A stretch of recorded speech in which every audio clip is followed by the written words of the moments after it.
काजल बेटा, मैंने और तुम्हारे पिताजी ने पूरी तरह अच्छी तरह छानबीन की है। यह स्कूल बिल्कुल सुरक्षित है। इस स्कूल में एक भी छिपकली नहीं है। अब तुम कोई ड्रामा नहीं करोगी, चुपचाप मन लगाकर वहाँ पढ़ाई करोगी, ठीक है? ठीक है मम्मी, अगर इस स्कूल में छिपकली नहीं होगी तो मैं मन लगाकर पढ़ाई करूँगी। आप तो जानती ही हैं कि मुझे छिपकलियों से कितना ज्यादा डर लगता है। छिपकली का नाम लेती हूँ तो मेरा पूरा शरीर कांपने लगता है। देखना तो बहुत दूर की बात है। अगर आप दोनों कह रहे हैं कि स्कूल में छिपकली नहीं है तो ठीक है, आपको शिकायत का कोई मौका नहीं मिलेगा। काजल एक बिजनेसमैन की इकलौती बेटी थी जिसे छिपकलियों से बहुत ही ज्यादा डर लगता था।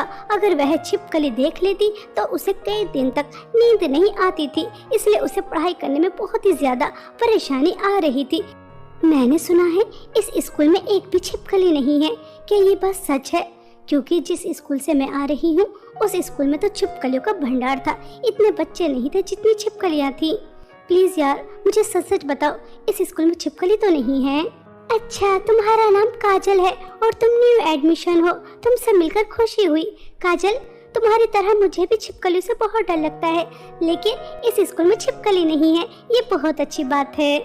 काजल को अब पूरा पक्का भरोसा हो जाता है कि इस स्कूल में छिपकलियां नहीं हैं और वह मन लगाकर पढ़ाई करना शुरू कर देती है। 1 महीना कब बीत जाता है पता ही नहीं चलता और उसे छिपकलियां नजर नहीं आती। काजल को रेगुलर स्कूल जाते हुए और मन लगाकर पढ़ाई करते हुए देख उसके माता पिता बहुत ही ज्यादा खुश होते हैं। ऐसे ही समय बीत रहा था। एक दिन क्लास टीचर क्लास में आती हैं और सभी बच्चों से कहती हैं, गुड मॉर्निंग स्टूडेंट, मैंने तुमसे क्या कहा था कि मुझे तुम सभी बच्चे 1,000 रुपए ला कर दोगे और अपने पेरेंट्स और स्कूल में किसी को भी इस बारे में पता नहीं होना चाहिए। लेकिन इस बात को 1 हफ्ते से ऊपर हो गया, लेकिन किसी ने अभी तक मुझे पैसे नहीं दिए। ऐसा क्यों? मैम, हमारी तो फीस जमा हो गई, फिर आप एक्स्ट्रा पैसे क्यों मांग रही हैं और किसी को बताने के लिए मना कर रही हैं? अगर कोई प्रोजेक्ट है या फिर हमें पिकनिक पर जाना है, अगर वहाँ पैसे जाने हैं तो हम आपको पैसे दे देंगे, लेकिन बिना वजह आपको पैसे हम क्यों दें? काजल, आजकल तुम्हारी बहुत जबान चल रही है और मुझे लगता है कि तुमने इन बच्चों को भी अपने जैसा ही बना दिया। मैं तुम्हारी टीचर हूँ और तुम स्टूडेंट बनकर ही रहो। मेरी टीचर बनने की कोशिश मत करो। मैंने जो कहा वो कल कर देना। मुझे सभी बच्चे 1,000 रुपए ला कर देना। आई बात समझ में?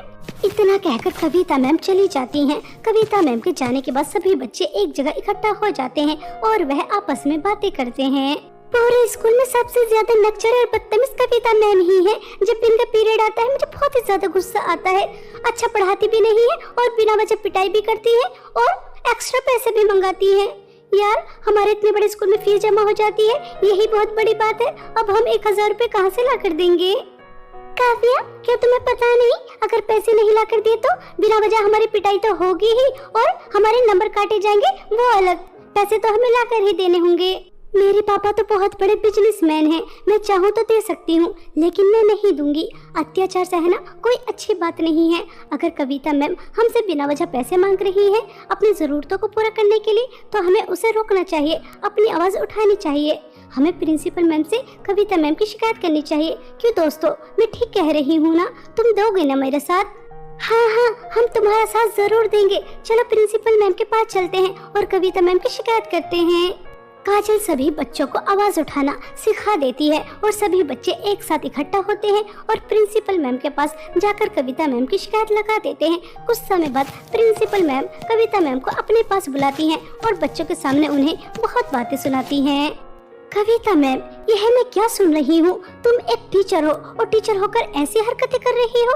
तुम बच्चों को ऐसी शिक्षा दे रही हो, तुम्हें शर्म आनी चाहिए। तुम हमारे स्कूल की पुरानी टीचर हो, इसलिए मैं तुम्हारी एक गलती को माफ कर देती हूँ। आगे से ऐसी गलती नहीं होनी चाहिए। तुम बच्चों से एक्स्ट्रा पैसे नहीं मंगवाओगी। आई बात समझ में?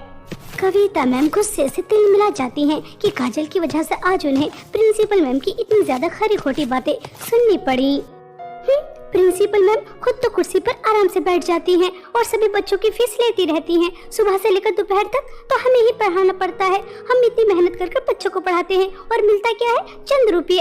अगर मैं अपनी जरूरतों को पूरा करने के लिए बच्चों से कुछ पैसे मंगवा ही लेती हूँ तो प्रिंसिपल मैम को क्यों मिर्चें लग रही हैं? और ये सब कुछ काजल के बच्चे की वजह से हुआ है। जब से ये हमारे स्कूल में आई है तब से सभी बच्चों को बोलना सिखा दिया वरना पहले सभी बच्चे भीगी बिल्ली की तरह मेरी बात मानते थे, लेकिन अब नहीं, मुझे कोई और रास्ता निकालना ही पड़ेगा। कविता मैम को काजल पर बहुत ही ज्यादा गुस्सा आ रहा था और वह उसे सबक सिखाना चाहती थी। ऐसे ही समय बीत रहा था। एक दिन कविता मैम को पता चलता है कि काजल को छिपकलियों से बहुत ही ज्यादा डर लगता है और बस क्या था, कविता मैम को एक मौके की तलाश थी और वह मौका उन्हें मिल जाता है। एक दिन वह अपने साथ नकली छिपकली लेकर आती हैं और वॉशरूम के बाहर फेंक देती हैं। जैसे ही काजल वॉशरूम से बाहर निकलती है और वह नकली छिपकली को देखती है तो वह डर जाती है और जोर जोर से चिल्लाती है, छिपकली, छिपकली, इस स्कूल में छिपकली है, कोई है, मुझे बचाओ, छिपकली, अरे कोई है, मुझे बचाओ छिपकली से। ऐसा कहकर काजल शोर मचाना शुरू कर देती है। स्कूल के सभी टीचर्स, प्रिंसिपल मैम, कविता मैम और सभी बच्चे इकट्ठा हो जाते हैं और प्रिंसिपल मैम छिपकली को उठाकर काजल से कहती हैं, काजल बेटा शांत हो जाओ, कुछ भी नहीं है। अरे देखो, नकली छिपकली थी और तुम तो नकली छिपकली से डर गई। देखो कुछ भी नहीं होता, मैंने कैसे हाथ में पकड़ रखा है, चलो शांत हो जाओ। थैंक गॉड, नकली छिपकली है, मुझे लगा असली है, मेरी तो जान ही निकल गई थी। Sorry principal ma'am, sorry teachers, मेरी वजह से आप लोगों को इतनी परेशानी हुई। काजल को जब पता चलता है कि नकली छिपकली है तो उसकी सांस में सांस आती है और वह सभी टीचर्स को सॉरी बोलकर क्लास में आ जाती है। और कविता मैम को पता चल चुका था कि काजल को छिपकलियों से कितना ज्यादा डर लगता है और नकली छिपकली से बात नहीं बनने वाली। और छुट्टी हो जाने के बाद वह घर जा रही थी कि तभी उन्हें रास्ते में एक तांत्रिक बुढ़िया मिलती है जिससे कविता मैम टकरा जाती हैं। तभी वह तांत्रिक बुढ़िया कहती है, मुझे जैसे ही तूने छुआ मुझे पता चल गया कि तेरे अंदर क्या चल रहा है। मैं एक तांत्रिक बुढ़िया हूँ और मैं जानती हूँ कि तुझे पैसों की कितनी ज़्यादा ज़रूरत है और तू पैसे कमाने के लिए कुछ भी कर सकती है और मुझे प्यारे प्यारे मासूम बच्चों की ज़रूरत है, खासकर कन्याओं की। अगर तू मुझे 10 कन्या ला कर देगी तो मैं तुझे सोने में तोल दूंगी। हा। और हाँ, मुझे पता है तू एक टीचर है और तेरे लिए यह काम करना बहुत आसान है। अगर मैं एक टीचर हूँ तो आपको क्या लगता है कि मैं बच्चों को स्कूल से आसानी से निकाल सकती हूँ? बिल्कुल भी नहीं। आजकल तो गली से भी बच्चों को नहीं उठाया जा सकता क्योंकि आजकल के पेरेंट्स बहुत ही ज्यादा होशियार हो रहे हैं। और ये बात सच है कि मुझे पैसों की बहुत ज्यादा जरूरत है और मैं पैसों के लिए कुछ भी कर सकती हूँ। मुझे पता था, तभी तो मैंने तुम्हें चुना है। यह लो, यह एक ऐसा जहर है जिसे पीने से तुम्हें कुछ नहीं होगा, लेकिन स्कूल में जाने के बाद तुम एक छिपकली बन जाओगी और तुम जिस भी कन्या को 5 मिनट तक देखोगी और उसके बाद उसे डस लोगी तो वह तुरंत मेरे पास इस जहर के जरिए आ जाएगी। आज तक कभी किसी ने न सुना न देखा, एक स्कूल टीचर बनेगी जहरीली छिपकली।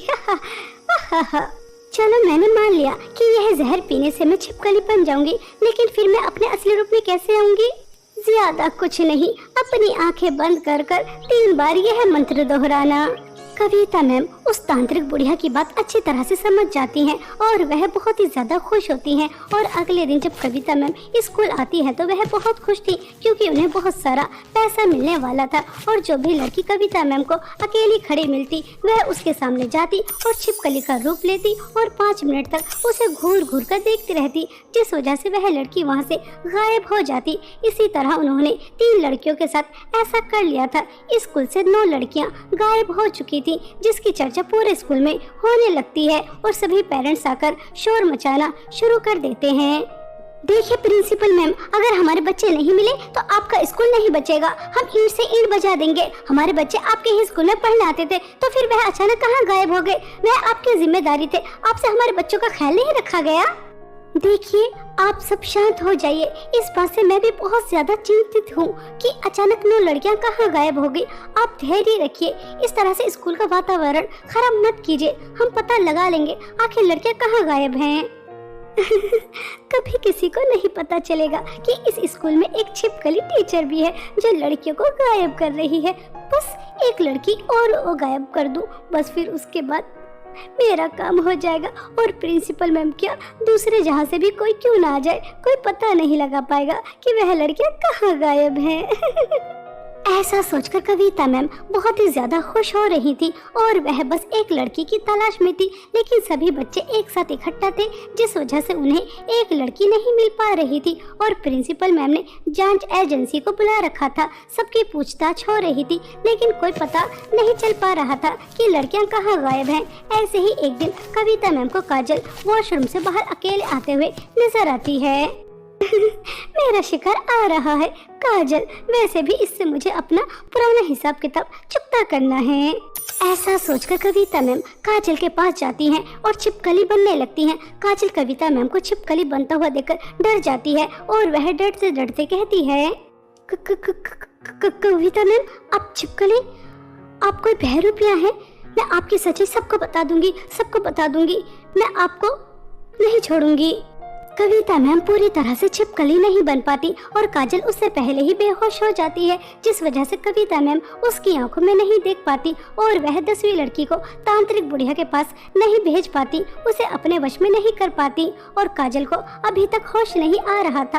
काजल के माता पिता बहुत ही ज्यादा परेशान हो जाते हैं कि अचानक उनकी बेटी के साथ ऐसा कौन सा हादसा हो गया जिस वजह से वह होश में नहीं आ रही। डॉक्टर भी पूरी कोशिश कर रहे थे, 10 दिन से ज्यादा हो जाते हैं, लेकिन 10 दिन बाद काजल को जैसे ही होश आता है तो उसके माता पिता कहते हैं, काजल मेरी प्यारी बच्ची, तुम होश में आ गई, मेरी तो जान ही निकल गई थी। बेटा हमें बताओ स्कूल में क्या हुआ था, आज तुम इतने दिन बाद होश में आई हो, हमें सब बताओ। मम्मी वो कविता मैम छिपकली बनती हैं और वह मुझे मारने ही वाली थी, लेकिन पता नहीं उन्होंने मुझे क्यों छोड़ दिया। मम्मी हमारे स्कूल की टीचर छिपकली हैं और मैं पूरे विश्वास के साथ कह सकती हूँ कि हमारे स्कूल की जो 9 लड़कियाँ गायब हुई हैं उसके पीछे भी उन्हीं का हाथ है। मम्मी हमें अपने स्कूल की लड़कियों को बचाना चाहिए। नहीं काजल बेटा, इस लफड़े में हम नहीं पड़ते, हम शहर छोड़कर कहीं दूर चले जाएंगे। जब कोई टीचर छिपकली बन सकती है तो वह कितनी ज्यादा खतरनाक होगी, हमें ऐसे खतरनाक लोगों से पंगा नहीं लेना चाहिए। माँ मैं इतनी स्वार्थी नहीं हो सकती, अपने स्कूल के दोस्तों को मुसीबत में नहीं छोड़ सकती। मैं कविता मैम का असली चेहरा सबके सामने लेकर ही आऊंगी, चाहे इसके लिए मुझे कुछ भी करना क्यों न पड़ जाए, चाहे इसके लिए मेरी जान ही क्यों न चली जाए। काजल का साहस और हिम्मत देखकर उसके माता पिता बहुत खुश होते हैं और वह भी उसका साथ देने के लिए तैयार हो जाते हैं। काजल अपने माता पिता के साथ तुरंत स्कूल जाती है और प्रिंसिपल मैम को कविता मैम की सारी सच्चाई बताती है।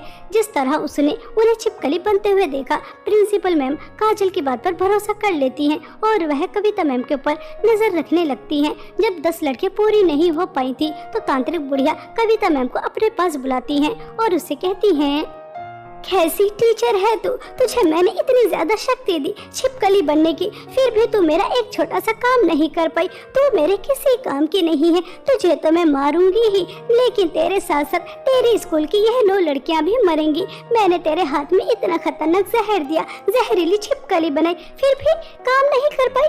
काम चोर टीचर, पढ़ने के लिए तैयार हो जा। तांत्रिक बुढ़िया तू मुझे नहीं मार सकती, मैंने पैसों के लालच में आकर बहुत बड़ी गलती कर दी। मैंने अपने ही स्कूल की लड़कियों को तेरे हवाले कर दिया, छिपकली का रूप लिया, जिस रूप को लेकर मुझे इतनी ज्यादा कठिनाइयों का सामना करना पड़ता था। किसी ने बिल्कुल सही कहा है, लालच बुरी बला होती है। देख बुढ़िया, मुझे और मेरे बच्चों को छोड़ दे। वह तांत्रिक बुढ़िया कविता मैम और उन लड़कियों को नहीं छोड़ती, लेकिन तभी वहाँ पर काजल प्रिंसिपल मैम के साथ पुलिस को लेकर आ जाती है और वह पुलिस उस तांत्रिक बुढ़िया का सारा तामझाम फेंक देते हैं और उस तांत्रिक बुढ़िया और कविता मैम को अरेस्ट कर लेते हैं। तभी प्रिंसिपल मैम कविता मैम को जोर से थप्पड़ मारकर कहती हैं, तुम एक टीचर होकर एक तांत्रिक बुढ़िया की बातों में आ गई, सिर्फ पैसों के लालच में। तुम जैसी टीचर का हमारे समाज में कोई काम नहीं, अब तुम जेल में सड़ोगी। अगर काजल हिम्मत और साहस से काम नहीं लेती तो आज पता नहीं क्या अनर्थ हो जाता। मैं इन बच्चों के पेरेंट्स को क्या जवाब देती। चली जाओ मेरी नजरों से दूर। कविता मैम को उनके लालच की बहुत अच्छी तरह सजा मिल जाती है, उन्हें कई साल की सजा हो जाती है और वह जेल में अपनी जिंदगी व्यतीत करती हैं और उनसे टीचर का पद भी छीन लिया जाता है। और प्रिंसिपल मैम काजल की बहुत ही ज्यादा प्रशंसा करती हैं और सभी बच्चे भी काजल से बहुत खुश होते हैं और इस तरह काजल हिम्मत और साहस से एक छिपकली टीचर को सजा दिला देती है और मन लगाकर पढ़ाई करती है। बहुत समय पहले की बात है। उदयपुर नामक गांव में आरोही अपने माता पिता के साथ एक छोटी सी झोपड़ी में रहा करती थी। आरोही को पढ़ने का बहुत ही ज्यादा शौक था। आरोही के माता पिता मजदूरी कर कर चंद ही रुपये कमाते थे, जिस वजह से बेचारी आरोही स्कूल नहीं जा पाती थी।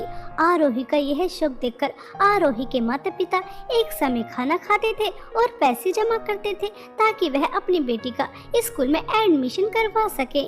ऐसे ही एक दिन आरोही के माता पिता आरोही से कहते हैं, आरोही बिटिया, आज तुम्हारा सपना पूरा होने वाला है। तुम्हें पढ़ने का बहुत शौक है ना, आज हम तुम्हारा स्कूल में एडमिशन करवाएंगे। तुम भी ड्रेस पहनोगी, स्कूल में पढ़ने जाओगी और सभी बच्चों की तरह। सच सच मम्मी पापा, मैं भी स्कूल जाऊंगी। यह खबर सुनकर तो मेरी आंखों में आंसू ही आ गए। मम्मी पापा, मुझे लगा था कि मैं ऐसे ही अनपढ़ गंवा रह जाऊंगी। मम्मी पापा, मैं पढ़ लिख कर कुछ बनना चाहती हूँ, आपकी ज़िंदगी खुशहाल करना चाहती हूँ। आपने बहुत दुख देखे हैं, मुझे खुशी है कि मैं भी अब स्कूल जाऊंगी। अब मुझे छुप छुप कर पढ़ने की ज़रूरत नहीं है। लेकिन मम्मी पापा, इतने ज़्यादा पैसे कहाँ से आएंगे? अरे बेटिया, इसकी चिंता तुम मत करो। अब भी तुम्हारे मम्मी पापा जिंदा हैं, पैसों का बंदोबस्त हो जाएगा। चलो खुशी खुशी स्कूल चलते हैं। आरोही की खुशी का कोई ठिकाना नहीं था। आरोही और उसके माता पिता गांव के एक अच्छे स्कूल में जाते हैं और वहां जाकर प्रिंसिपल मैम से बात करते हैं। तभी प्रिंसिपल मैम आरोही के माता पिता से कहती हैं, देखिए, आपकी बेटी बड़ी है, वह फर्स्ट या सेकंड क्लास में बैठते हुए अच्छी तो नहीं लगेगी। आपका इसका एडमिशन पहले करवा देना चाहिए था, लेकिन गरीबी के कारण करवाया नहीं होगा। मैं तुम्हारी मजबूरी समझ रही हूँ, लेकिन इतनी बड़ी बच्ची को हम फर्स्ट या सेकंड क्लास में कैसे बिठाएंगे? और यह 12th पास करते करते काफी बड़ी हो जाएगी। प्रिंसिपल मैम, आप मेरा टेस्ट ले लीजिए। मुझे 5th क्लास का कोर्स कंप्लीट आता है। मैंने स्कूल की खिड़कियों से छुप छुप कर पढ़ाई की है, क्योंकि मुझे पढ़ाई करने का बहुत शौक है, लेकिन कभी मौका ही नहीं मिला स्कूल आने का। आप मेरा टेस्ट ले लीजिए। अरे वाह, यह तो बहुत अच्छी बात है। अगर तुम टेस्ट में पास हो जाती हो तो हम तुम्हारा एडमिशन 6th क्लास में कर लेंगे, ठीक है? लेकिन बेटा, यह बार बार तुम अपने सर में क्यों हाथ लेकर जा रही हो? यह अच्छे मैनर्स नहीं है। बिल्कुल सीधे खड़ी रहो और अपना सर मत खुजाओ। Sorry ma'am. मैं आपको क्या बताऊं कि मैं अपने सर से हाथ निकाल ही नहीं सकती, क्योंकि मेरे सर में बहुत सारी जुएं हैं। बस एक बार मेरा एडमिशन हो जाए, उसके बाद मैं अपना सर साफ करने की कोशिश करूंगी। क्या पता मेरे सर की जुएं खत्म हो जाएं। मैं अपने सर की जुओं की वजह से अपने हाथ से मौका नहीं जाने दूंगी। ऐसा सोचकर आरोही अपने सर से हाथ निकाल लेती है और उसके बाद प्रिंसिपल मैम आरोही का टेस्ट लेती है। तो आरोही टेस्ट में पास हो जाती है और उसका एडमिशन 6th क्लास में हो जाता है। आरोही बहुत ही ज़्यादा खुश थी और वह स्कूल यूनिफॉर्म पहनकर स्कूल आ जाती है और अपनी क्लास में जाकर बैठ जाती है। टीचर आती हैं और वह सभी बच्चों को पढ़ाने लगती हैं। ठीक है बच्चों, मैंने जो तुम्हें समझाया है समझ में आ गया। कल तुम्हारा टेस्ट है, अच्छे से तैयारी कर आना, ठीक है? अगर किसी बच्चे को अभी कुछ पूछना है तो पूछ लो। मैम, मुझे आपसे पूछना है। हाँ, क्यों नहीं, जरूर आओ मेरे पास। तुम्हें मुझसे क्या पूछना है? आरोही कनिका मैम के पास जाती है और जैसे ही उनके पास जाकर खड़ी होती है तो उसके सर में बहुत ही ज्यादा खुजली होने लगती है और वह सर खुजाने लगती है। आरोही को इस तरह से खुजाता हुआ देख कनिका मैम को बहुत बुरा लगता है और जैसे ही उनकी नजर आरोही के सर पर जाती है तो वह आरोही से दूर हट जाती हैं और उससे कहती हैं, चलो पीछे हटो। तुमने अपना सर भी देखा है? तुम्हारे सर के अंदर कितनी सारी जुएं हैं। तुम्हारे सर की जुएं मेरे सर में आ जाएंगी। चलो जाओ, पीछे हटो। कितनी गंदी बच्ची है, क्या तुम अपना सर साफ नहीं करती? मुंह उठाकर यूं ही स्कूल आ जाती हो। अच्छा शैम्पू, अच्छा कंडीशनर क्या करो, सर साफ रखा करो। चलो जाओ और सबसे पीछे वाली डेस्क पर जाकर बैठो। आई बात समझ में? और कल से मुझे तुम्हारे सर के अंदर एक भी जू नहीं दिखनी चाहिए। कनिका मैम, मेरे पास शैम्पू और कंडीशनर खरीदने के लिए पैसे नहीं है। एडमिशन भी मेरे मम्मी पापा ने पाई जोड़कर करवाया है। वो एक समय भूखे रहते हैं। मेरी मम्मी मेरा रोजाना मुल्तानी मिट्टी से सर साफ करती हैं, लेकिन मेरे सर की जुएं खत्म ही नहीं होती। मैंने बहुत कोशिश की है, लेकिन मेरे सर की जुएं खत्म नहीं होती। लेकिन मैं आगे से ध्यान रखूंगी। Sorry ma'am. Aarohi Kanika ma'am से सॉरी बोलकर अपनी डेस्क पर आकर बैठ जाती है। क्लास के सभी बच्चे आरोही के सर की जुओं की वजह से उससे बातें करना पसंद नहीं करते थे, उससे दूर दूर भागते थे। ऐसे ही एक दिन आरोही लंच कर रही थी कि तभी वह क्लास की कुछ लड़कियों से कहती है, संजना, मैंने सुना है कि तुम्हें बेसन के लड्डू बहुत पसंद है। मेरी मम्मी को बहुत ही ज्यादा स्वादिष्ट बेसन के लड्डू बनाने आते हैं। उन्होंने 2 लड्डू बनाए हैं। ये लो, एक लड्डू तुम भी खा लो। मिल बांट कर खाने से प्यार बढ़ता है। ये लो, खा लो। इस बेसन के लड्डू के अंदर कितनी सारी जुएं होंगी। तुझे क्या लगता है तेरे सर के जुएं वाला लड्डू हम खाएंगे? बिल्कुल भी नहीं। ऐसे लड्डू तो हम डस्टबिन में फेंक देते हैं। तेरे लड्डू तुझे ही मुबारक। और हमसे बात करने की कोशिश मत कर। हम जुए वाले स्टूडेंट से बात नहीं करते। क्यों दोस्तों, मैंने सही कहा ना? चल पीछे हट। हमें तुझसे कोई दोस्ती वोस्ती नहीं रखनी। इतनी गंदी लड़की जिसके सर में इतनी सारी जुएं रहती हैं। हम तुझसे बात भी करना नहीं चाहते। तेरा लड्डू खाना तो बहुत दूर की बात है। आरोही क्लास के सभी स्टूडेंट से बात करने की कोशिश करती थी ताकि वह उनसे दोस्ती कर सके, लेकिन क्लास का कोई भी बच्चा आरोही को अपने पास बिठाना तो बहुत दूर की बात, उससे बात करना भी पसंद नहीं करता था। सिर्फ उसके सर की जुओं की वजह से उसके ऊपर बहुत हंसते थे और कनिका मैम भी अपने पीरियड में उसे अपनी क्लास से बाहर निकाल दिया करती थी। ऐसे ही एक दिन आरोही कनिका मैम से कहती है, कनिका मैम, परीक्षा आने वाली है और आप मुझे अपना पीरियड नहीं लेने देती। अगर मैं आपका पीरियड नहीं लूंगी तो मैं परीक्षा में फेल हो जाऊंगी। मुझे अपने पीरियड लेने की अनुमति दे दीजिए।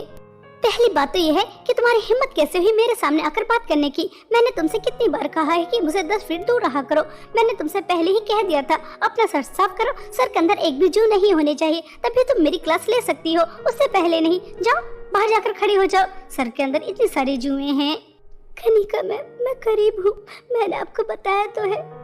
उसके बावजूद भी मैंने पैसे जोड़कर शैम्पू और कंडीशनर खरीदा, लेकिन उससे भी मेरी जुएं खत्म नहीं हो रही। कनिका मैम, मैं रोजाना अपना सर साफ करती हूँ, लेकिन मैं क्या करूँ, मेरी जुएं खत्म नहीं हो रही। कृपया करके मेरे ऊपर रहम कीजिए, मुझे अपने पीरियड लेने दीजिए। मुझे इस तरह से बाहर मत खड़ा कीजिए, मेरे भविष्य का सवाल है। मुझे तुम्हारी एक बात नहीं सुननी। तुम्हारे सर में बहुत सारी जुएं हैं और मैं रिस्क नहीं ले सकती। अगर मेरे सर में जुएं हो गई तो मैं तो पागल ही हो जाऊंगी। मैं जुएं वाले स्टूडेंट से बात भी करना पसंद नहीं करती। जाओ पहले सर साफ करो, उसके बाद मुझसे बात करना। ऐसा कहकर कनिका मैम आरोही को क्लास से बाहर निकाल देती है। बेचारी आरोही रोते हुए क्लास से बाहर चली जाती है और कनिका मैम के जाने के बाद अपने डेस्क पर आकर बैठ जाती है और रोने लगती है। तभी क्लास की एक लड़की संजना से कहती है, अरे यार संजना, रात को मुझे नींद नहीं आ रही, सर में खुजली होती रहती है, पता नहीं क्यों। मैं तो रोजाना नहाती हूँ, अच्छा शैम्पू और अच्छा कंडीशनर भी करती हूँ, फिर भी सर में इतनी ज्यादा खुजली, समझ में नहीं आ रहा ऐसा क्यों हो रहा है। अरे अरे संजना यार, तेरे सर में एक जू मैंने भी चलते हुए देखी है। यह तुम क्या कह रही हो? मेरे सर में जुएं? अब समझ में आया कि मेरे सर में खुजली क्यों होती है। यह सब कुछ उस गंदी गरीब लड़की की वजह से हो रहा है, क्योंकि इसके सर में बहुत ही ज्यादा जुएं हैं। हमें ऐसे स्टूडेंट को अपने स्कूल में नहीं रखना चाहिए। इसे अभी के अभी स्कूल से बाहर निकलवा देना चाहिए। अगर ये हमारी क्लास में रहेगी तो सभी बच्चों के सर में जुएं हो जाएंगी और सभी बच्चे जुओं के मारे पागल हो जाएंगे। इससे पहले सबके सर में जुएं हो, हमें इस जुए वाली स्टूडेंट को अपने स्कूल से निकलवा देना चाहिए। क्यों दोस्तों, मैंने सही कहा ना? हाँ हाँ संजना, तुमने बिल्कुल सही कहा। कनिका मैम तो अपने पीरियड में इसे बाहर निकाल देती है, लेकिन सारे समय तो ये हमारे पास ही बैठी रहती है। इसकी वजह से हमारे सर में भी जुएं हो रही है। इस गंदी लड़की को हमें अपने स्कूल से निकलवा देना चाहिए। चलो चलो प्रिंसिपल मैम के पास चलते हैं। इस तरह से सभी बच्चे प्रिंसिपल मैम के रूम के बाहर जाकर शोर मचाना शुरू कर देते हैं। प्रिंसिपल मैम कुछ समय बाद अपने रूम से बाहर निकल कर आती हैं और वह सभी बच्चों से कहती हैं, अरे क्या हुआ, तुम इस तरह से शोर क्यों मचा रहे हो? यह स्कूल है, कोई मछली बाजार नहीं। चलो अपनी समस्या बताओ, क्या हुआ है जो तुम इतना शोर मचा रहे हो? प्रिंसिपल मैम, होना क्या है, हमारे स्कूल में एक जुए वाली स्टूडेंट है जिसने सबका जीना मुश्किल कर रखा है। उसकी वजह से हम सबके सर में जुएं होती जा रही हैं। हम चाहते हैं कि आप उसे स्कूल से बाहर निकाल दीजिए। जुए वाली स्टूडेंट हमारे स्कूल में नहीं होनी चाहिए। कनिका मैम भी उससे बहुत परेशान है। आरोही को आप अभी के अभी बाहर निकालिए। बच्चों, यह तुम क्या कह रहे हो? हाँ, मुझे पता है कि उसके सर में जू हैं। कनिका मैम ने मुझसे उसकी शिकायत की है, लेकिन हम जुओं की वजह से किसी का फ्यूचर खराब तो नहीं कर सकते। वह बहुत ही ज्यादा होशियार है। ऐसे बच्चों की हमारे देश को जरूरत है। रही उसके सर के जुओं की बात, तो मैं उसके मम्मी पापा से बात करूंगी, ठीक है? प्रिंसिपल मैम सभी बच्चों को क्लास में भेज देती हैं और अगले दिन आरोही के माता पिता को अपने पास बुलाती हैं। आरोही के माता पिता आ जाते हैं। नमस्ते प्रिंसिपल मैम, आपने हमें बुलाया? नमस्ते नमस्ते। आरोही से कोई गलती नहीं हुई, लेकिन आरोही के सर की जुओं की वजह से पूरा स्कूल बहुत ही ज्यादा परेशान है। सभी टीचर्स भी बहुत ही ज्यादा परेशान है। कोई आरोही को पढ़ाना नहीं चाहती। देखो, तुम्हें अपनी बेटी का सर साफ रखना चाहिए। गंदगी की वजह से भी जुएं हो जाती हैं। वह एक अच्छे स्टूडेंट है। मैंने तुम्हें सिर्फ इसलिए बुलाया है कि तुम्हें अपनी बेटी का सर साफ रखना चाहिए। मैम, आरोही भी अपने सर की जुओं की वजह से बहुत ही ज्यादा परेशान है। उसके सर के जुओं की वजह से उसका कोई भी दोस्त नहीं है, कोई से बात करना पसंद नहीं करता। मेरी बच्ची बहुत परेशान है। मैं उसका रोजाना सर साफ करती हूँ, वह रोजाना नहाती है, लेकिन फिर भी उसके सर की जुएं खत्म ही नहीं होती। हो सकता है कि आरोही को डॉक्टर की जरूरत हो, उसके सर में कोई इन्फेक्शन हो रहा हो जिसकी वजह से उसके सर की जुएं खत्म नहीं हो रही। तुम्हें उसे अच्छे डॉक्टर के पास लेकर जाना चाहिए। मैम, एक समय भूखे रहकर तो हम अपनी बिटिया की फीस जमा करते हैं, और हम मजदूर अपनी बिटिया को कहाँ डॉक्टर के पास ले जाएंगे। वो तो आरोही बिटिया का सपना है कि वह पढ़ना चाहती है, इसलिए हम उसे पढ़ा रहे हैं, और हम कितनी मुश्किल से उसे पढ़ा रहे हैं हम ही जानते हैं। वरना मैं भी अपनी बिटिया को डॉक्टर के पास ले जाना चाहती हूँ, लेकिन इतने पैसे ही नहीं हैं। मैं तुम्हारे दुख को अच्छी तरह से समझ रही हूँ। आरोही एक अच्छी स्टूडेंट है, उसका फ्यूचर खराब नहीं होना चाहिए। सभी बच्चे उसके पीछे हाथ धोकर पड़े हैं, और मेरे ऊपर भी प्रेशर है। ठीक है, मैं तुम्हें एक डॉक्टर का पता बताती हूँ, वह तुमसे फीस नहीं लेंगे। तुम जाओ और आरोही को उस डॉक्टर को दिखाओ, ठीक है? प्रिंसिपल मैम आरोही के माता पिता को एक डॉक्टर का पता बताती हैं, और अगले दिन आरोही के माता पिता उसे डॉक्टर के पास लेकर जाती हैं, और वह डॉक्टर आरोही के सर के सभी चेकअप करते हैं। तो उन्हें पता चलता है कि आरोही के सर में इन्फेक्शन है, जिसकी वजह से उसके सर की जुएं कभी खत्म नहीं होती। वह डॉक्टर आरोही को दवाइयाँ और कुछ शैम्पू यूज करने के लिए देते हैं। आरोही रोजाना दवाइयाँ समय पर लेती और वही शैम्पू यूज कर रही थी। धीरे धीरे उसके सर की जुएं खत्म होती जा रही थी, और आरोही पहले से और भी ज्यादा मन लगाकर पढ़ाई करती है।